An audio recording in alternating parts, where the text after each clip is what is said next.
No hace mucho, no hace mucho estábamos contando una historia de inseguridad en el país. Era un chico que salía a la facultad habitualmente, la calle ahí era Oliva, en aquella oportunidad, donde él estudiaba en la universidad, y caminaba varias cuadras. De hecho, en aquellas circunstancias él había estado primeramente con unos amigos, comiendo, tomando algo, pasando de largo ya la noche del viernes, y lo atacó una pareja que estaba en una moto para robarle la mochila.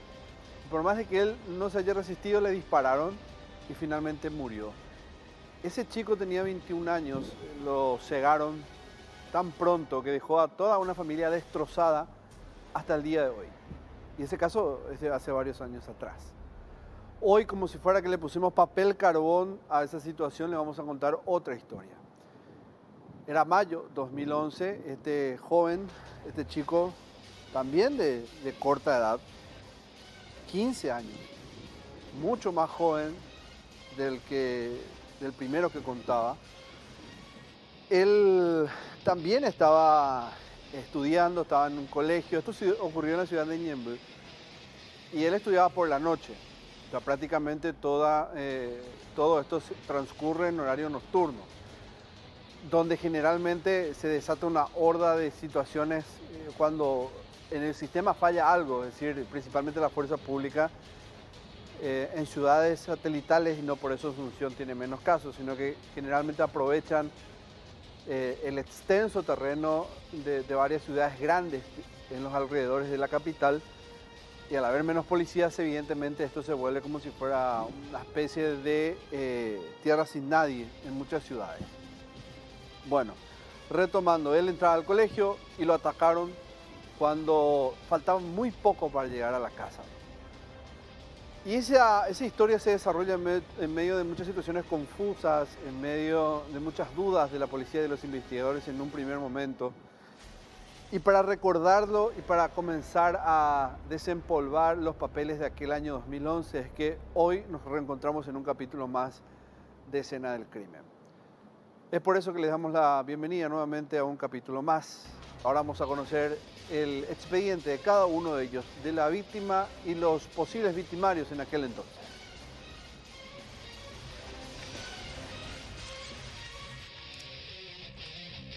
Perfiles. Víctima. Nombre: Rodrigo Zárate Fernández. Edad: 15 años. Nacionalidad: paraguaya. Domicilio: Barrio San Miguel, Ñemby. Profesión: estudiante. La víctima reconoció al autor y atinó a mencionar su nombre a un familiar antes de morir. Sospechosos: nombre: Joel Waldir Benítez Galloso. Edad: 18 años. Nacionalidad: paraguaya. Domicilio: Barrio Santa Rosa, Ñemby. Profesión: estudiante. Prontuario: robo con resultado de muerte, robo agravado, homicidio doloso. Nombre: Alfredo López Colarte. Edad: 33 años. Nacionalidad: paraguaya. Domicilio: Barrio Paíñu, Ñemby. Profesión: estudiante. Prontuario: asalto a mano armada y otros en el 2000, robo de vehículo a mano armada en el 2000, homicidio 2000, robo en el 2006, robo agravado en el 2009 y robo agravado en el año 2011. El criminal fue involucrado en otros 2 casos por el arma utilizada en los 3 investigados. Nombre: Adán Bautista Cristaldo Villalba. Edad: 29 años. Nacionalidad: paraguaya. Domicilio: Barrio San Carlos, Ñemby. Profesión: jornalero. Prontuario: robo agravado en el año 2002, tentativa de homicidio en el 2004, robo en el año 2006, tentativa de hurto 2011 y robo en el 2011. Al igual que los demás detenidos, fue desvinculado de la causa al no hallarse pruebas en su contra. Bueno, retomamos. Mayo del 2011, era de noche, él estudiaba en un colegio, eran 21 horas, y estudiaba en el colegio Pablo Patricio Bogarín de esa ciudad, de la ciudad de Ñemby. De hecho, era ya el final de la clase en aquella jornada, a las 9 de la noche.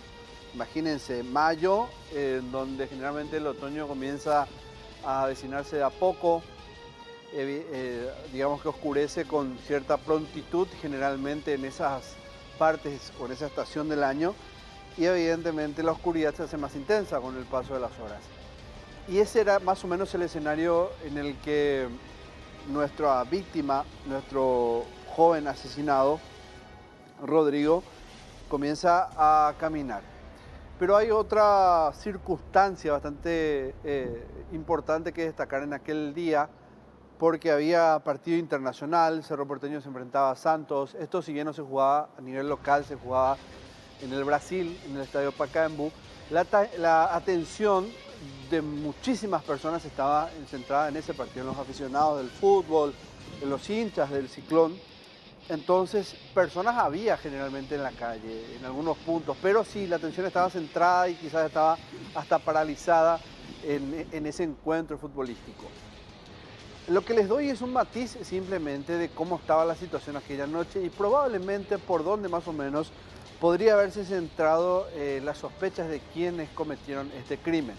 Aunque van a descubrir con el paso del relato de que esto no termina bien. No solo por el saldo fatal, sino que en relación a lo que arrojó la investigación. Bueno, más que investigación, absolutamente nada. Vamos a recordar un poco los detalles de lo que había ocurrido en aquel entonces. Les decía, era mayo del año 2011. Rodrigo salía del colegio con rumbo a su casa.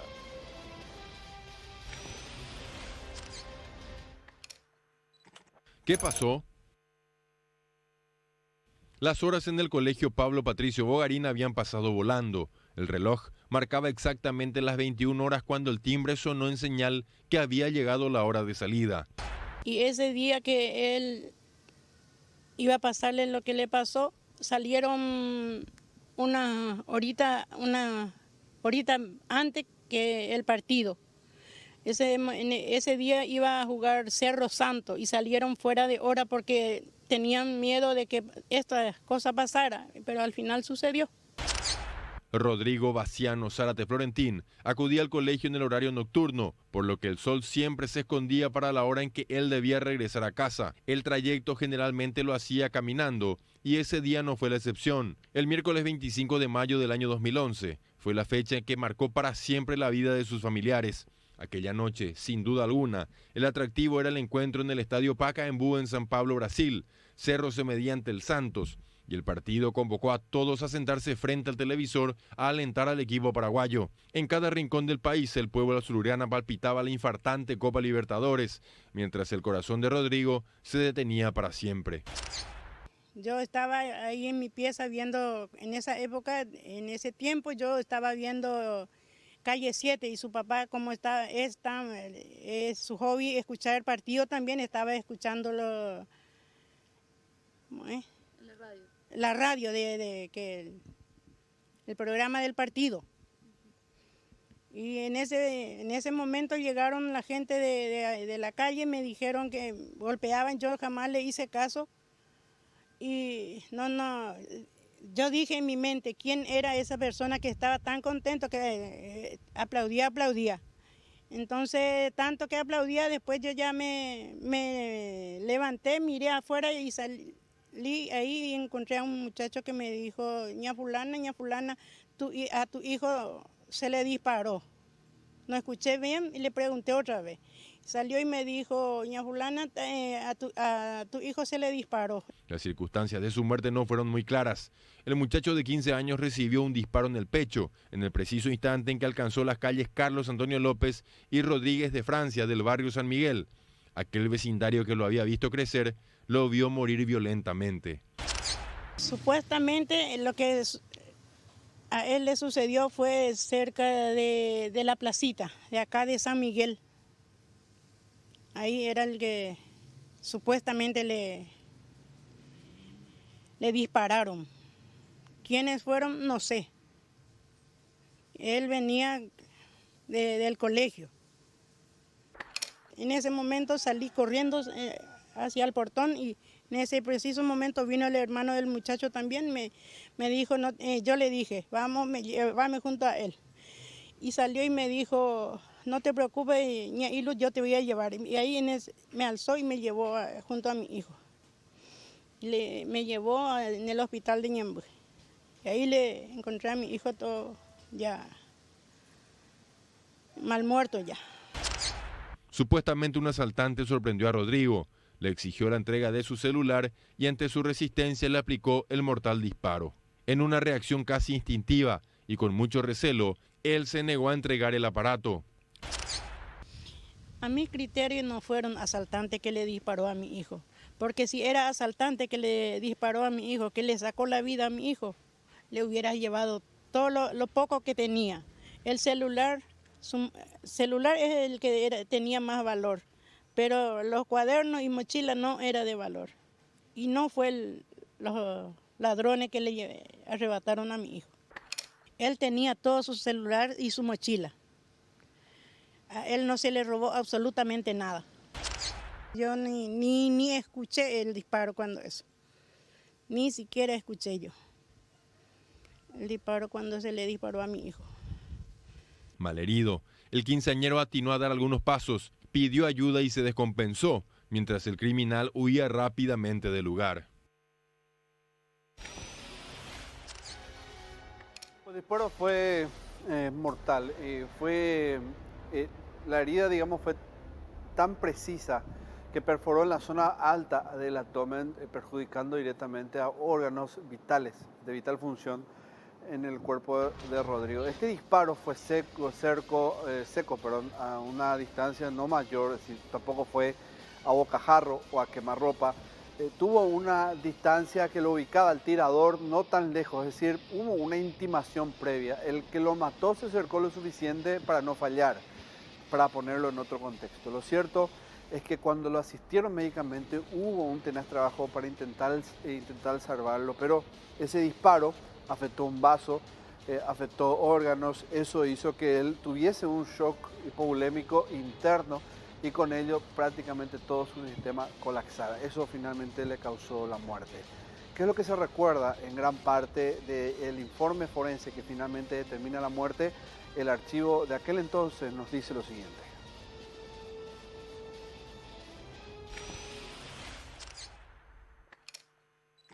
Heridas que hablan.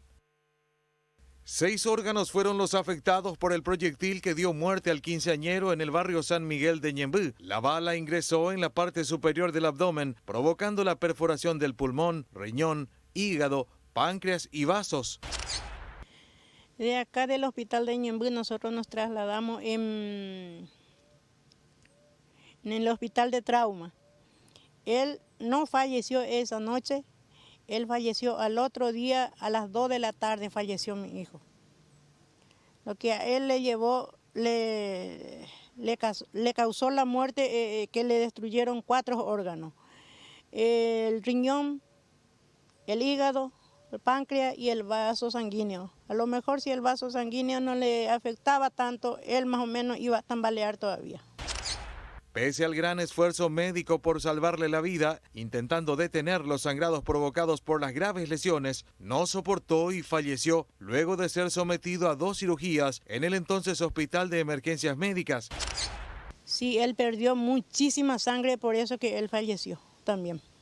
Muchísima sangre. A él se le donó mucha sangre, se le compró mucha sangre, pero ya no pudo resistir porque su vaso sanguíneo no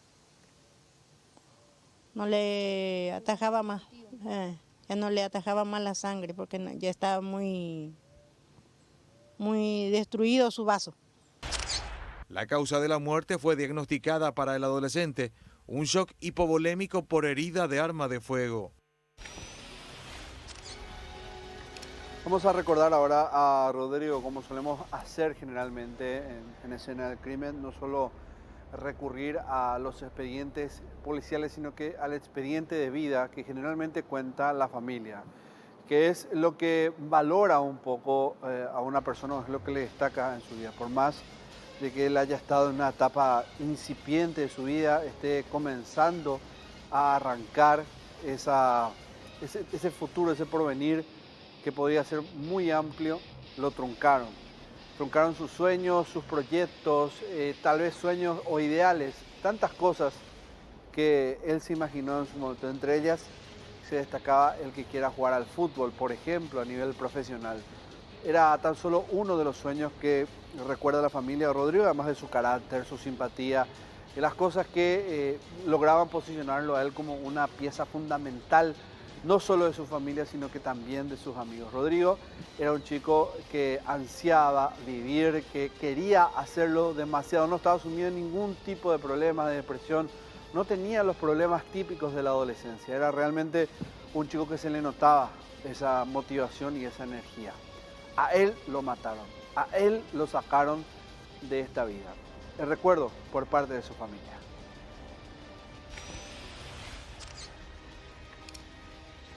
El recuerdo de Rodrigo. 15 años tenía Rodrigo Zárate cuando fue asesinado. El joven cursaba el primer año de la media cuando fue asesinado por el solitario delincuente. Ese año, el 24 de septiembre, él iba a cumplir 16 años. A él le mataron el 25 de mayo y en septiembre iba a cumplir 16 años. Sus familiares hasta hoy día lo recuerdan como un muchacho alegre que no tenía enemigos. Él era un chico muy bueno, buen hijo. No era como la gente decía, que él andaba de aquí para allá, de bodega en bodega. Todo eso era mentira.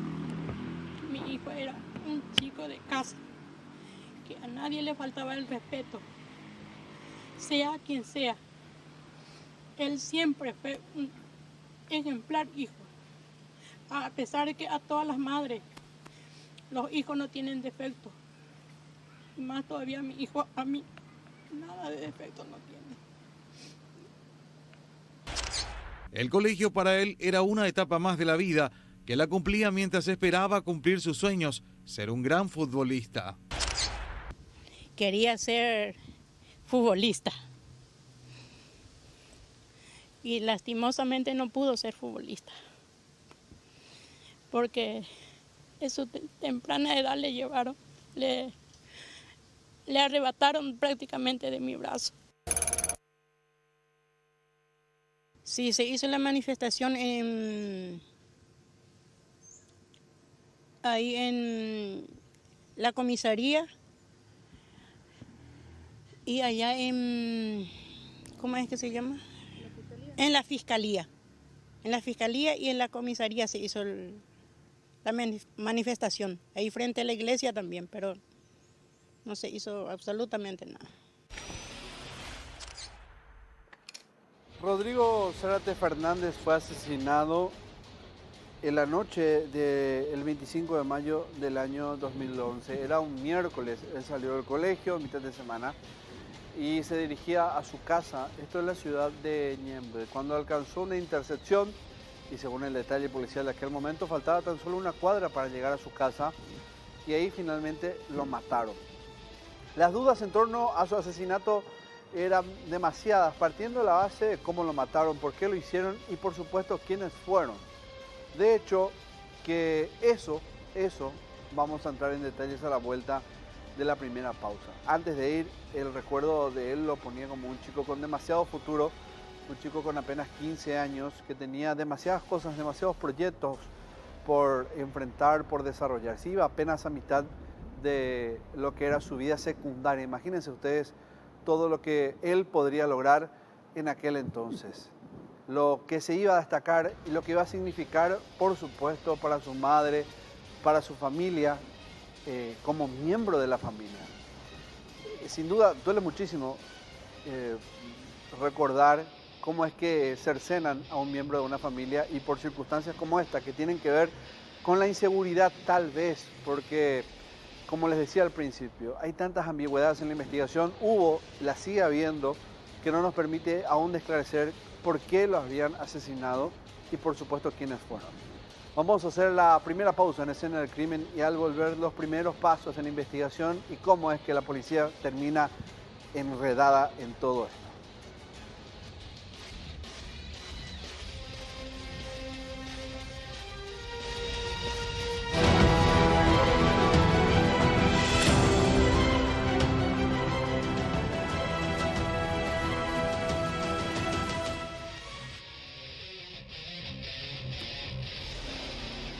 Rodrigo Zárate Fernández tenía 15 años cuando fue asesinado, apenas antes de llegar a la casa, apenas una cuadra antes.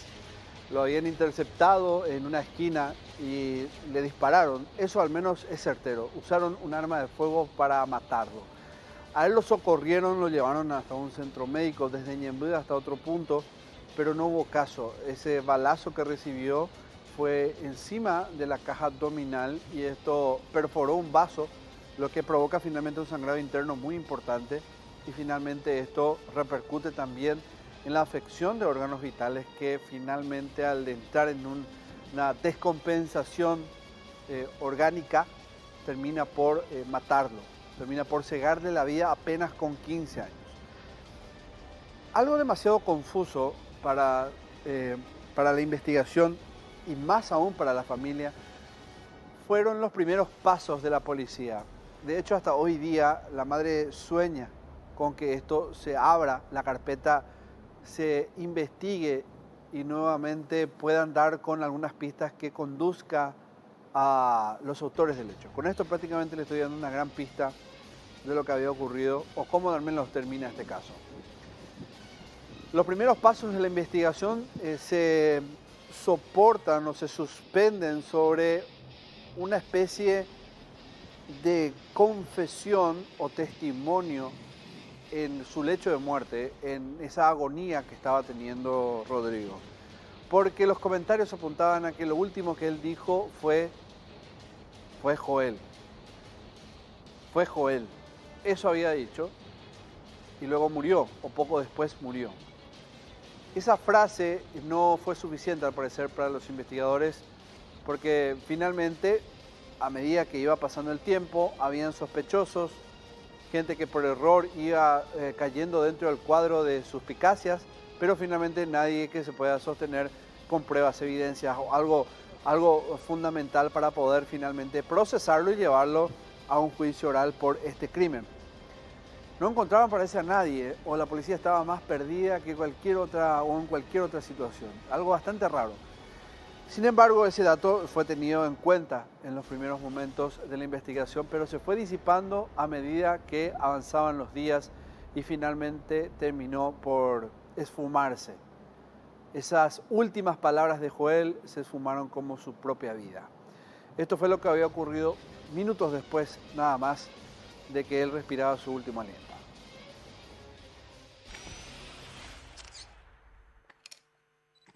Joel me disparó. Los gritos de Zárate Florentín alertaron a todo el barrio. Los vecinos, asustados, salieron a ver qué pasaba y se encontraron con la estremecedora escena. La sangre escapaba rápidamente del cuerpo de Rodrigo y la agonía del muchacho se extendería hasta el día siguiente. Los lugareños lo trasladaron hasta el entonces Hospital de Emergencias Médicas, donde inmediatamente fue ingresado al quirófano. Antes de llegar al nosocomio, el muchacho reveló algo que marcaría el norte de una efímera investigación del caso. Joel Benítez me disparó, afirmó la víctima. Inicialmente se creyó que el crimen estaba relacionado a la eterna rivalidad entre olimpistas y cerristas, debido a que la víctima era simpatizante del primer club y el chico a quien apuntó como autor del disparo era hincha de Cerro Porteño. Cuando el jueves 26 de mayo alcanzaba las 15 horas, Rodrigo falleció. Cayó con arma casera.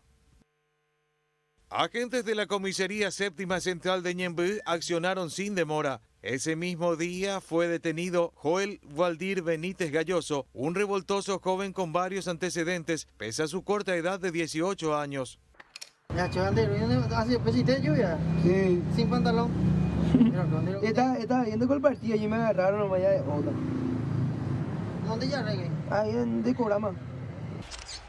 Benítez Galloso era vecino de la víctima y fue sorprendido por una comitiva en un copetín cercano al lugar del hecho. A unos metros del lugar de su detención fue encontrada una escopeta de fabricación casera. Mira, se coloca, es el calibre 12, se coloca ahí, después se pone y ahí se voltea. Y el clavo afecta en el medio, ¿verdad? Claro, el clavo tiene en el medio. Y ahí para percutir el... Ahí está la misma, ¿no? Sí. viste, en el medio mismo. Coño, tipo, para no voy a jugar el día, Y sí, todo vale. No era el arma del crimen. El hallazgo del arma hizo suponer a los investigadores que se trataría del arma homicida. La escopeta calibre 20 de fabricación casera parecía incriminar aún más al detenido. Pero la muerte de Rodrigo lo cambió todo. De su cuerpo se extrajo la vaina de un proyectil calibre 38 milímetros, por lo que la hipótesis del arma casera fue descartada. Las pruebas en su contra rápidamente fueron descartándose. Drogadicto pero no asesino. Joel Valdir se defendió de las acusaciones en su contra. Dijo que él ni siquiera conocía a Rodrigo y que si bien consumía drogas, al menos asesino no era. ¿Quién es Rodrigo? Y el muchacho que le disparaba en la espalda. La verdad que no sé, no sé si le veo, quizás le reconozca, pero me culparon a mí al pedo. Una cosa que yo no hice. Pero bueno, vamos a ver qué pasa. Pero no era vos, entonces. No, nada que ver. Eso es lo que me picha porque a un inocente la agarra y el otro seguro está suelto y no hay apoyo y no hay más nada. Dijo además que tampoco necesitaba asaltar, que para cubrir su necesidad de drogas, su mamá le mandaba dinero desde Argentina, donde vivía en aquel tiempo.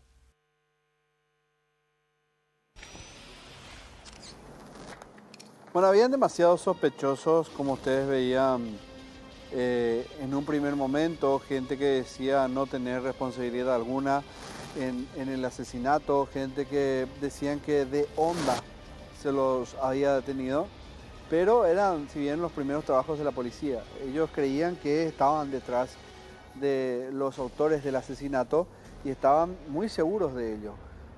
Lastimosamente esto de a poco fue cayendo a medida que pasaban las horas o los días. Esto se iba derrumbando como aquellas piezas de dominó que uno por efecto, digamos, colateral comienza a caerse una vez que cae la primera. Esto poniendo en contraste esta metáfora con la investigación, básicamente es que a medida que descubrían que los primeros detenidos o los primeros sospechosos no tenían vinculación directa, ya sea porque la coartada realmente era sostenida por otras personas o eran comprobadas, lo dejaban de lado y con ello venía el segundo y ocurría lo mismo. Entonces uno se preguntaba, ¿y qué es lo que ocurría realmente en la investigación? ¿A dónde apuntaba finalmente la policía, pese a tener una muy buena pista, que es la probable identificación del autor por parte de la víctima? Si bien murió para ese entonces, solo quedó aquella frase y nada más. De todas maneras era un excelente hilo conductor para sostener en el entorno él quién podría haberlo ejecutado sin la finalidad de robar. Porque ustedes escuchaban a la mamá, y esto es un dato muy importante, decía que él tenía todas sus pertenencias, a él no le habían sacado nada. Y tenía, es decir, si la verdadera finalidad era el robo, ¿por qué tenían todas sus cosas? Muy, muy raro. Sin embargo, hubo un segundo detenido en aquel entonces. Los agentes de homicidio fueron hasta el barrio San Carlos de la misma ciudad donde había sido el escenario del homicidio. Y lo importante dentro de todo esto es la proximidad que había entre la escena del crimen y el lugar de detención. 300 metros nada más de distancia, lo que lo ponía dentro del círculo de sospechas con un poco de intensidad debido a que al menos estaba cerca del círculo de sospecha. A esto se sumaba la cantidad de antecedentes que almacenaba este sospechoso en su prontuario y eso tenía con mayor fortaleza el que pudiera ser uno de los autores del hecho. Pero hablo así con muchas dudas porque me imagino, me pongo en el lugar de los investigadores y tal vez se hayan hecho el mismo planteamiento. Porque no tenía más que eso, no habían demasiadas evidencias físicas que pudieran sostener que este segundo sea realmente el autor del crimen. Pero veamos qué es lo que ocurría después del asesinato de Rodrigo y cómo caía otro sospechoso más dentro del círculo de personas que pudieron haber sido los responsables del crimen.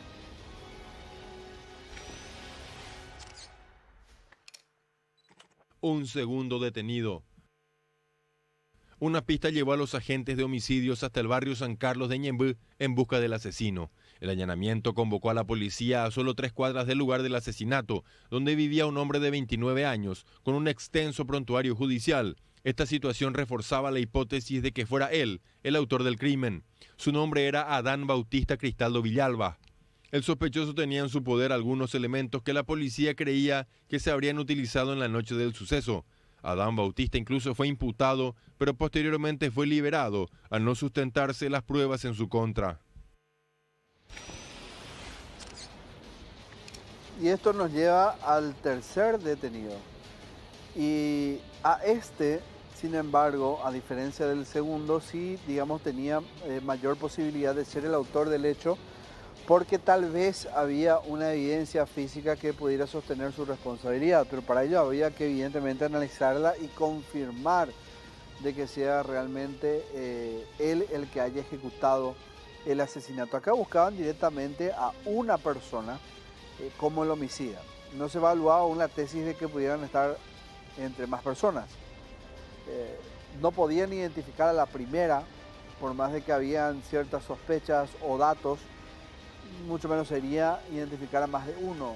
A lo que voy es que, como no había un testigo presencial que haya podido identificar directamente al autor del hecho, y la víctima solo pudo llegar a decir por las circunstancias mismas de lo que había ocurrido, Joel me disparó, y nada más que eso, ni un apellido y nada que pudiera cotejarse con lo que había mencionado este chico, por ejemplo, un mensaje de texto, alguna amenaza, un pasado violento con alguien de su entorno que lleva ese nombre.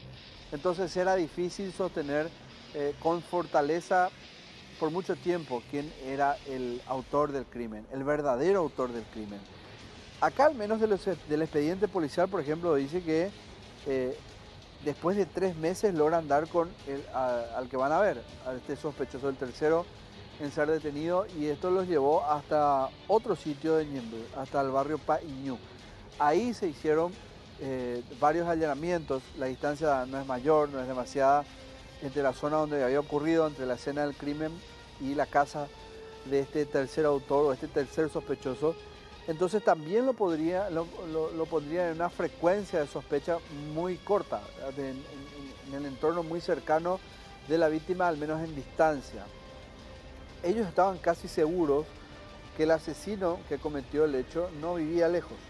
Era del entorno próximo de la víctima, al menos geográficamente. Lo que no podían determinar era si había una relación con la víctima, es decir, eran amigos, conocidos, compañeros de colegio, alguien que podía identificar. Porque si bien la pista estaba de Joel me disparó, no lograban dar con un Joel. Este era otro. Veamos qué ocurrió en aquel entonces.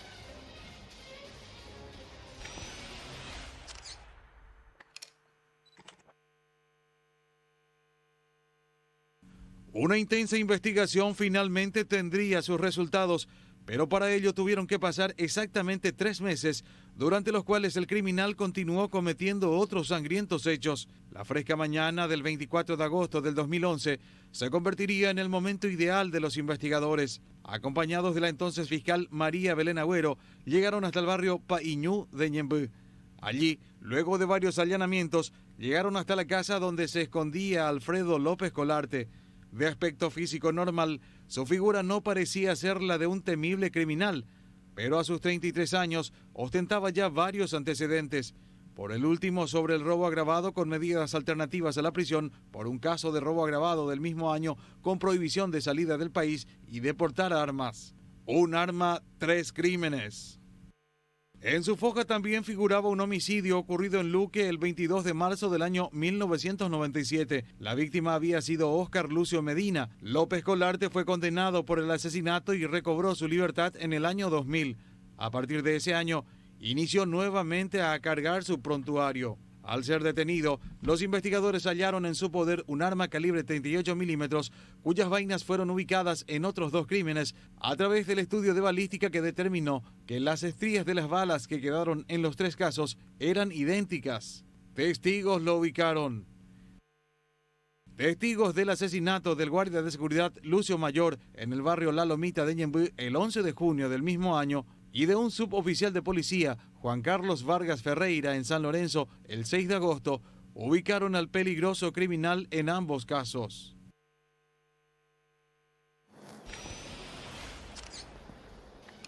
Un tercer detenido con supuestamente mayores posibilidades o chances de ser realmente el autor del hecho. Eso es lo que presumía la policía en aquel entonces. Ya cayó uno, parece que no era al menos el tirador.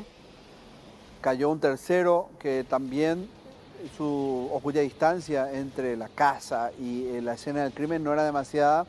En el primer caso era de 300 metros, está en el barrio Païñú, no era demasiado tampoco. Podría haberlo hecho tal vez en una motocicleta, que de hecho estaba bajo sospecha, ¿verdad?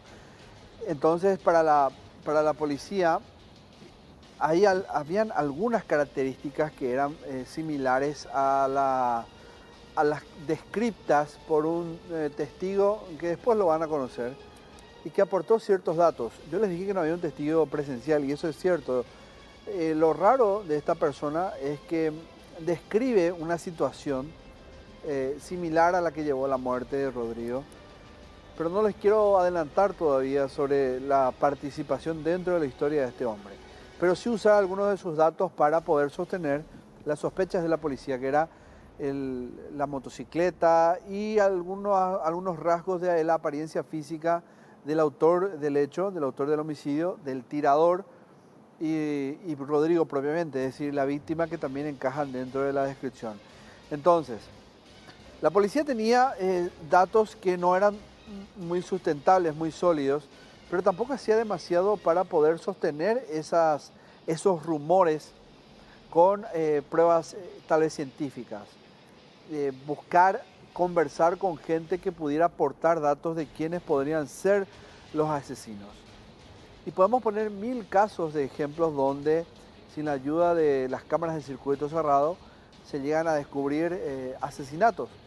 O por qué rememorar tanto, simplemente preguntarse cómo lo hacían antes, ¿verdad? Antes de la existencia de las cámaras de seguridad. Cómo se llegaban a revelar casos de homicidios donde no habían testigos que hayan observado exactamente a la persona que disparó. Porque este era el escenario. No había uno que pudiera describir exactamente la apariencia del que lo mató. Entonces era un caso complejo. Y uno se preguntaba en aquel momento si eso tenía que ver mucho con la condición social de la víctima. Pero ese sí es un debate en el que tenemos que tomarnos mucho tiempo para comenzar a explorar. La deficiente investigación de la policía no solo terminó por desmantelar lo poco que se había hecho en aquel entonces, y ya íbamos por el tercer mes post muerte de Rodrigo, sino que terminó por desvincular a los únicos sospechosos del caso. La Fiscalía no tenía demasiado en qué sostenerse y finalmente los procesos se levantaron para los que en aquel momento figuraban como los autores del crimen.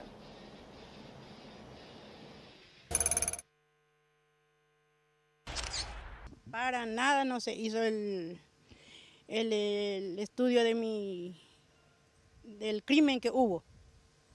Tanto la fiscal como ciertas personas no hicieron sus tareas como tenían que hacer. Por eso que se queda prácticamente impune estas cosas. Nunca se confirmó quién es el verdadero culpable, porque no se hizo en forma lo que se tenía que hacer. Eso es las cosas que se hizo.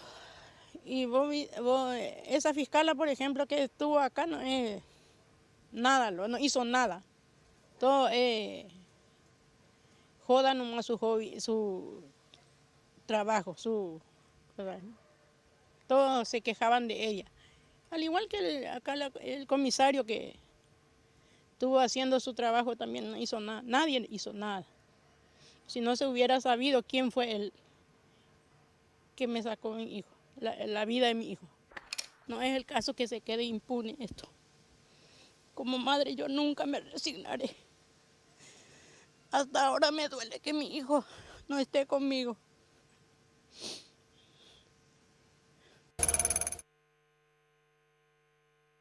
Hubo muchas versiones. ¿A quién creerle? No sé. Porque se decía que venía con una de sus compañeras, otro decía que vino con ese muchacho que supuestamente él venía acompañándole a él, y así. Y sí, eso es el supuestamente, que vio todo lo que tenía que ver, que vio hasta el agujerito de la moto, el color de la moto, y que a los 90 minutos él no supo nada. Y no sé cómo él, viendo al otro que le está maltratando prácticamente, disparándole al otro, no va a avisar, no va a decir, pedir auxilio o lo que sea. Después de que falleció mi hijo, recién vinieron a decir que él venía con él.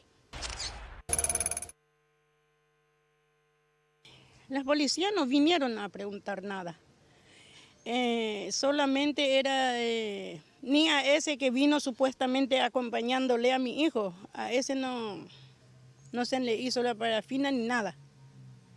Nada no se le hizo, y supuestamente él venía con él. Y no se le hizo nada, no se le averiguó nada. Ni la parafina no se le hizo. Nadie nos vino a investigar más nada. Se quedó en el Opareí. Ya pasaron 9 años, probablemente la causa ya se habrá extinto. Y sí, todo ya se habrá olvidado todo ya de mi hijo y todo ya. Al contrario, pidieron algo para negociar, pero no. Nosotros no queríamos esas cosas. Para supuestamente encontrar a los malhechores, no me atreví a decir. No, agradeciéndole supuestamente por lo hecho, no sé cómo es que decirte. Como si fuese que usted me dice, yo conozco tal persona, fue y dame plata o algo por estilo. Como una recompensa. Exactamente, así mismo. Bueno, vamos dentro de este proceso bastante complicado porque es imposible entender cómo, y me causa entre impotencia y también falta de entendimiento y comprensión, cómo es que habiendo elementos ya muy claros dentro de los primeros pasos de la investigación, no se dan por enterados los policías y la fiscalía de a dónde podía apuntar todo esto. De hecho que en medio de esta situación, les decía, surge un testigo que dijo no reconocer al tirador, pero describe una circunstancia de una manera muy llamativa, hasta con ciertas precisiones dentro de una situación compleja como ser y adversa como ser la noche. Este documento, el que están viendo, por ejemplo, es el testimonio, es menor de edad y evidentemente no podemos revelar su identidad completa, la vamos a poner como J.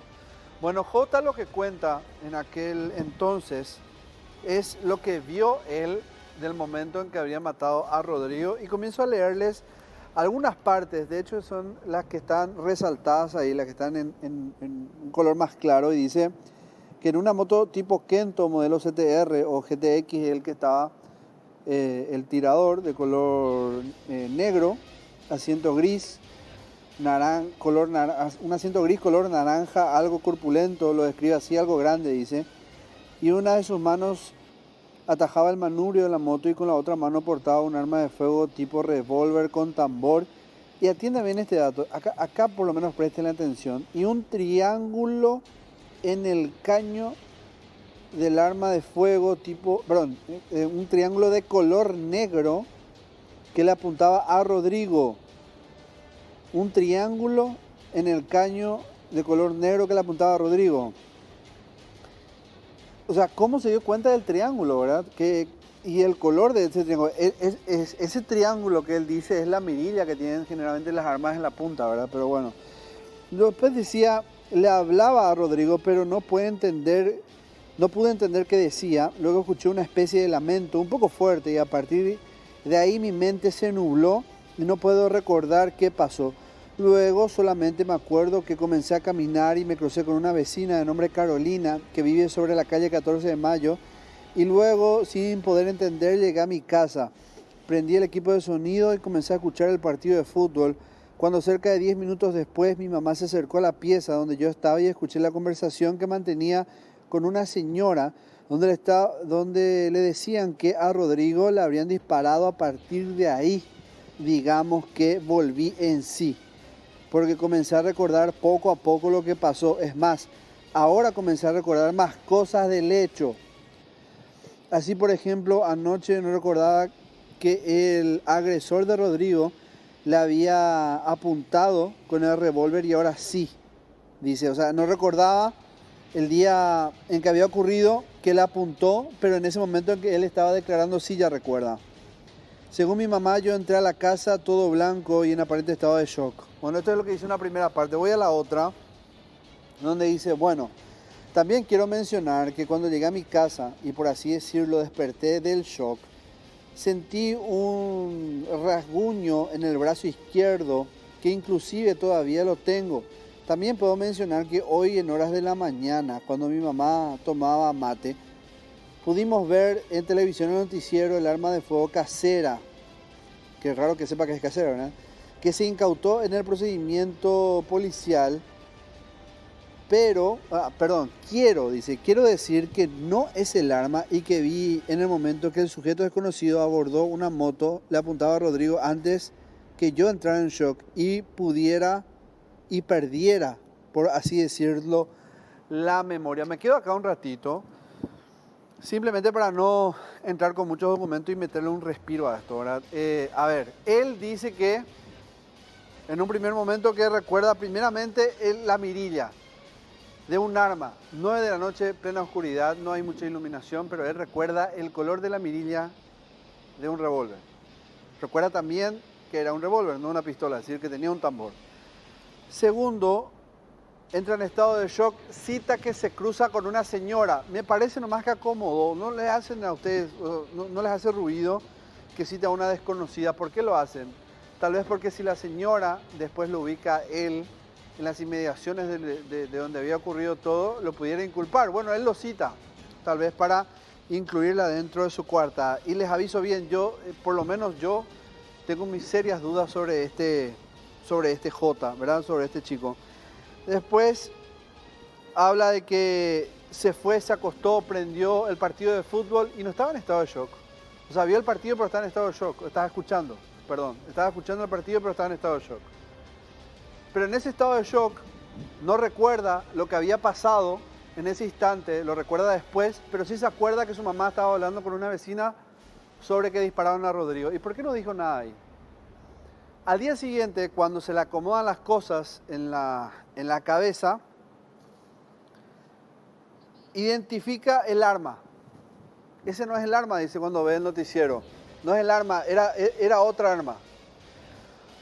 Bueno, qué difícil, ¿verdad? Porque estas declaraciones, evidentemente, a un investigador, a cualquier investigador, le tiene que llamar la atención la precisión en la que relata el chico, en la serie de incongruencias que va diciendo y la manera en que va acomodando la supuesta realidad en torno a algo que no lo comprometa. Sonaba muy forzado, pero fíjense, con todo eso que podemos escuchar ahora, y este es el documento, esta es una copia, pero ustedes vieron el documento original, nosotros esto no lo escribimos. Este chico nunca fue procesado por la fiscalía ni nunca fue interrogado o fue consultado por la policía para que pudiera de alguna u otra manera decir la verdad. Porque yo por lo menos tengo una serie de serias dudas con relación a lo descomprometido que estaba con todo esto. Yo creo que sí, de alguna u otra manera. Perdón, me olvidaba. Y el rajuño en el brazo, ¿qué pasó de ese rajuño? ¿A consecuencia de qué fue el rajuño que él sintió en el brazo izquierdo? nuevamente incluye una situación dentro de lo que probablemente fue una coartada para que después no se le pregunte, y ese rajuño no es producto de una pelea, no es producto de una herida defensiva. Hay que decirlo, hay que darle, era inteligente, bastante, digo yo, o realmente los investigadores eran lo suficientemente cretinos para dejar pasar por alto todo esto. Bueno, después de esta serie de exposiciones de cuestiones bastante raras, vamos a hacer la última pausa, a poner un corte definitivamente a esto, porque no hay mucho que decir, de hecho, sobre la conclusión, pero sí hay que decirla, ¿verdad? Finalmente este caso hasta hoy día sigue durmiendo. No hay responsables ni culpables, pero sí hay un hedor a incompetencia, un hedor a estupidez y un hedor a falta de voluntad en la investigación, cuando que prácticamente todo estaba sobre la mesa. Hacemos la última pausa y volvemos enseguida.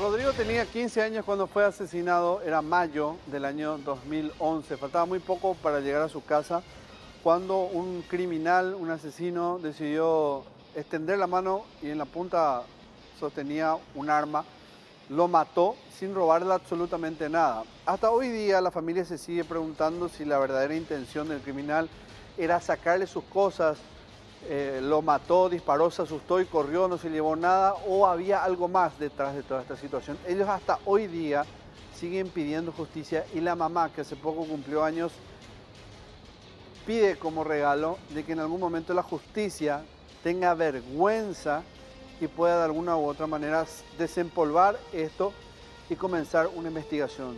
Y usted se pregunta, ¿y puede después de transcurrir 9 años? Y claro que puede. Claro que sí puede, o sea, creo yo de que si evidentemente se asume el error y se ve que esto tenía, de hecho, evidencias muy contundentes, o al menos declaraciones, por lo mínimo bastante incongruentes, podría tal vez el Ministerio Público examinar qué fue lo que ocurrió y qué se hizo mal en aquel entonces, y pedir disculpas, por supuesto, a la familia de este chico por este craso error. Y la policía, ni qué decir, hay ahí una cuota de responsabilidad por no haber hecho absolutamente nada. Lastimosamente aquí no hay condenados, no hay procesados, no hubo una audiencia preliminar, no hubo una confesión de parte, aquí no hubo nada, porque no hay procesados, se lo soltó a todos los sospechosos. Y la declaración de J, de este menor, era demasiado contundente. Yo no creo que simplemente se haya asustado y por eso haya dado esos datos que a simple vista se nota de que está de alguna u otra manera escondiendo algo, o algo más sabía, o estaba protegiendo como mínimo a alguien, quizás a sí mismo. Nunca lo vamos a saber, nunca, lastimosamente. Llegamos así al final de Escena del Crimen. Muchas gracias por la compañía. No olvide que todos los capítulos están en nuestra plataforma, en nuestra comunidad en YouTube de Unicanal, y también va a encontrar o poder disfrutar nuevamente de este episodio los días domingos a las 4 de la tarde. Gracias por la compañía, nos reencontramos la próxima semana.